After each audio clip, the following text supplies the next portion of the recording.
నమస్తే, welcome to KK news. నేను శ్రీదేవి. ఆంధ్రప్రదేశ్ రాష్ట్రంలోని మన్యం జిల్లాలో పాలకొండ మండలం ఎం సింగిపురం అనే గ్రామంలో ఒక వ్యక్తి మద్యానికి బానిసయ్యాడు. ప్రతిరోజు మద్యం తాగనిదే అతడికి పూట గడవదు. మద్యం తాగకపోతే అతడు అడుగు కూడా బయటకు వేయలేడు. చేతులు వణుకుతాయి, మనిషి మొత్తం షేక్ అవుతుంటాడు. అలాంటి వ్యక్తి పేకల దాకా మద్యం తాగాడు. పైగా నూతన సంవత్సరం కావడంతో మరింతగా మద్యం తాగాడు.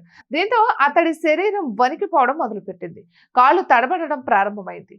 ఆ మైకు నుంచి తట్టుకోలేక అతడు బయటకు వచ్చి రావడంతోనే పక్కన ఉన్న వాళ్ళని ఇబ్బంది పెట్టడం మొదలుపెట్టాడు. దుర్భాషలాడడం ప్రారంభించాడు. ఇక ఇదే మైకంలో ఏకంగా విద్యుత్ స్తంభం ఎక్కాడు.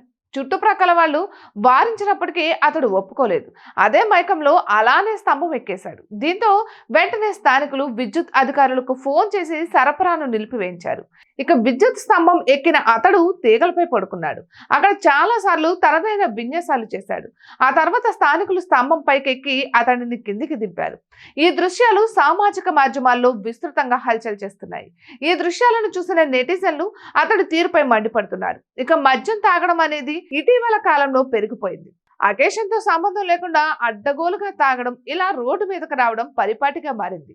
జనం విపరీతంగా తాగడం, పని పాట లేకుండా తిరగడం పెరిగింది. అయినప్పటికీ ప్రభుత్వాలు మద్యం దుకాణాలను విరివిగా ఏర్పాట్లు చేస్తున్నాయి.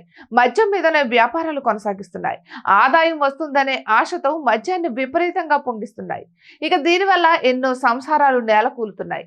చాలా మంది మహిళలు చిన్నతనంలోనే వితంతువులుగా మారుతున్నారు. ఇలాంటి పరిణామం అసలు మంచిది కాదు. దీనిని ప్రభుత్వాలు అరికట్టాలి. మద్యం వ్యాపారానికి చరమగీతం పాడాలి. కేవలం మద్యం మీదనే వ్యాపారం చేయడం కట్టిపెట్టాలి. సరికొత్త ఆదాయ మార్గాలను అన్వేషించాలి. ఇలా ప్రజలను ఇబ్బంది పెట్టి మద్యానికి అలవాటు చేసి ప్రభుత్వ ఖజానా నింపుకోవడం సరికాదు. ఇలాంటి విధానాలు దీర్ఘకాలంలో సమాజానికి తీవ్రమైన నష్టాన్ని చేకూర్చుతాయని సామాజిక మాధ్యమాలలో నెటిజన్లు వ్యాఖ్యానిస్తున్నారు. ఇటువంటి మరెన్నో వీడియోస్ కోసం కేకే న్యూస్ తెలుగు ఛానల్ ని సబ్స్క్రైబ్ చేసుకోండి.